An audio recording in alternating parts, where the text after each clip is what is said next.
Hello everyone, hello नमस्ते and welcome to my YouTube channel. तो चलो शुरू करते हैं आज का स्टडी सेशन। एंड यस, देखो जब मैंने फर्स्ट स्टडी व्लॉग बनाया था अपने चैनल पे, उस चीज़ को मतलब अभी 2 महीने तो होने में आए, हुए नहीं पूरे लेकिन होने में आए। देखो ये आपको नई ग्रोथ दिख रही, मतलब यार तब से ये वैसे ही है, मतलब एक भी पत्ता नहीं गिरा है। और ये न्यू लीव्स जो है वो अभी आ रहे हैं, देखो। एंड यस, फटाफट से पहले ये समेट लेती हूँ। एंड यस, फिर हम बातें करेंगे, स्टडी भी करेंगे। पहले टू डू लिस्ट बनाऊंगी, लेकिन सबसे पहले ये समेट लेती हूँ क्योंकि मैंने रात में बहुत कचरा करके रखा था। यहाँ पे कचरा नहीं बोलना है, सॉरी, पढ़ाई का सामान ही रखा था, लेकिन सब बिखर गया है। एंड यस, पहले करते हैं यस, तब आपसे मिलती हूँ, तब तक ले बाय।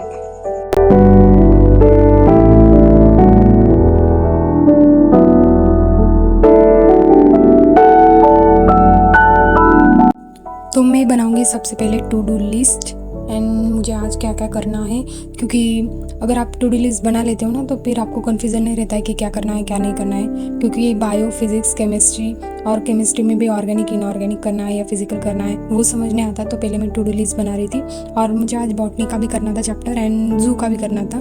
तो बॉटनी एंड जूलॉजी मुझे दोनों करने थे आज बायो में। एंड केमिस्ट्री में मुझे करना था ऑर्गेनिक का, फिजिकल का, और इनऑर्गेनिक का नहीं करना था मुझे। और फिज़िक्स की सिर्फ मुझे रिवीजन करनी थी। तो चलो देखते हैं मैं कितना कर पाती हूँ, लेकिन हो ही जाएगा क्योंकि एक ही चैप्टर करने हैं मुझे, ज़्यादा नहीं करने। और वन शॉट भी लगाने थे। तो वन शॉट तो मैंने सीरीज़ देख ली थी, मतलब एक बार तो देख के हो गया है मेरा। तो मतलब सारे चैप्टर्स का नहीं हुआ है, मतलब cell cycle and cell division तो मेरा लेक्चर देख के हो गया था। और मैं आपको इस वजह से नहीं दिखा सकती थी क्योंकि मैं इसी मोबाइल में देखती थी, मतलब देखी वो, तो मैंने इसी मोबाइल से देखा था, तो मैं आपको नहीं दिखा सकती थी, मतलब पॉसिबल नहीं था वो। तो इसलिए मैंने पहले लेक्चर देख लिया एंड उसके बाद मैं रीडिंग लगा रही थी cell cycle and cell division की, क्योंकि मुझे शॉर्ट टेस्ट भी देना है। तो आप प्लीज़ यार वीडियो को देखना ज़रूर, जब मेरा स्कोर क्या होगा क्या नहीं क्या पता, तो वो दूंगी मैं। तो अभी रिवीजन ही कर रही हूँ शॉर्ट टेस्ट के लिए। एंड यस, हो गया मेरा cell cycle and cell chapter division. And chapter तुरंत होने के बाद मैंने MCQs भी लगा लिए थे, क्योंकि मैंने MCQs बुक से नहीं लगाए थे, मैंने यूट्यूब पे देखा था। वो कुछ सीरीज चल रही थी, शायद 1 महीना ही हुआ है उनको, मतलब उन मैम का मुझे नाम नहीं पता, लेकिन अनअकैडमी के चैनल पे था उनका, तो मैंने वही देख लिया था। प्रीवियस ईयर क्वेश्चन सीरीज कुछ तो था वो, तो मैंने वही से लगा लिया। और बहुत ज़्यादा, मतलब बहुत ज़्यादा नहीं, 3 ही गलत हुए थे मेरे 30 क्वेश्चन में से।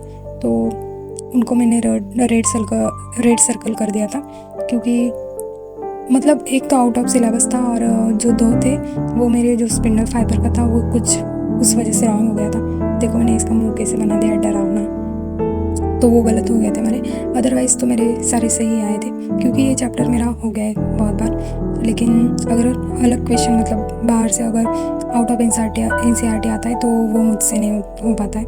तो अभी टू डू लिस्ट में मार्क कर देती हूँ मैं। आज तो मेरा बॉटनी का हो गया, cell cycle and cell division.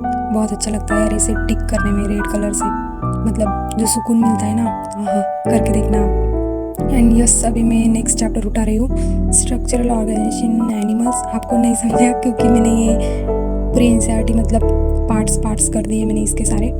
तो अभी ये पढ़ूंगी, और क्योंकि ये मैंने क्रॉस इसलिए लगाया क्योंकि वो सिलेबस से डिलीट हो गया है ना, तो मेरे पास नई NCERT नहीं है, ओल्ड NCERT, तो मैं वहीं से पढ़ रही हूँ। तो अभी फ्रॉक पढ़ूंगी, और फ्रॉक के भी बहुत सारे लेक्चर है, मनीष दुबे सर का भी लेक्चर है, तो देखूंगी, वहीं से पढ़ूंगी। तो चलो मैं पहले लेक्चर लगा लेती हूँ एंड उसके बाद रीडिंग लगाती हूँ। एंड यस, लेक्चर ख़त्म होने के बाद मैंने NCERT की रीडिंग लगाई पूरी फ्रॉक की। इतना टफ नहीं है, फ्रॉक हो जाता है, मतलब कॉकरोच से तो 10 गुना बेहतर ही है यार फ्रॉक। अच्छा हुआ कॉकरोच चला गया है सिलेबस से, वैसे भी मुझे वो मेरे हर बार क्वेश्चन गलत ही जो हो जाते थे उसके, वो मतलब स्पर्म एंड वो उसके जो क्वेश्चंस रहते थे ना, वो बहुत मुझे कंफ्यूजन लगते थे। तो अच्छा हुआ वो डिलीट हो गया, क्योंकि फ्रॉक ईजी भी है यार, मतलब समझने में, तो वो बहुत अच्छी बात है कि मतलब हो गया वो। तो अभी मैं पढ़ रही थी फ्रॉक का एंड उसके भी क्वेश्चन मैंने लगा लिए थे। बहुत सारे PYQs है यार, मतलब सीरीज चल रही है यूट्यूब पे, तो मैंने वहीं से लगा ली थी। तो अभी इसको भी टिक कर देती हूँ। एंड यस, जू का भी एक चैप्टर हो गया, बहुत अच्छा लग रहा है यार सीरियसली। मतलब ये भी हो गया। एंड यस अभी केमिस्ट्री में करूँगी ऑर्गेनिक का। ऑर्गेनिक का मुझे समझ नहीं रहा क्या करूँ, देखती हूँ अभी क्या करूँगी। लेकिन मुझे लगता है कि वही करना चाहिए, IUPAC नेमिंग, मतलब स्टार्टिंग से ही करूँगी। तो पहले फिज़िकल का उठा रही थी, तो फिज़िकल में मोल कंसेप्ट करूँगी पहले।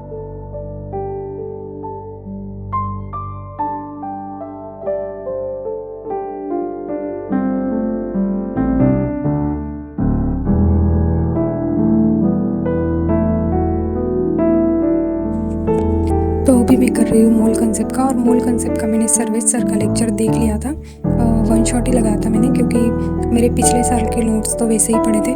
तो मैंने सोचा फिर से क्या बनाने का, मतलब ज़्यादा कन्फ्यूज़न होता है मतलब अलग अलग टीचर से पढ़ के। तो मैं भी आपको यही सजेशन दूँगी कि मतलब एक ही टीचर से, मतलब एक ही टीचर पे स्टिक रहो यार। मतलब इधर उधर भटकोगे ना तो मतलब बहुत कन्फ्यूज़न होता है, इस सर ने ये बोला, उस सर ने वो बोला, तो बहुत माइंड में कन्फ्यूज़न होता है। तो अगर आप वन शॉट भी लगा रहे हो या फिर आपने जिनसे कंटिन्यू किया है आप वही पे कंटिन्यू स्टिक रह जाओ।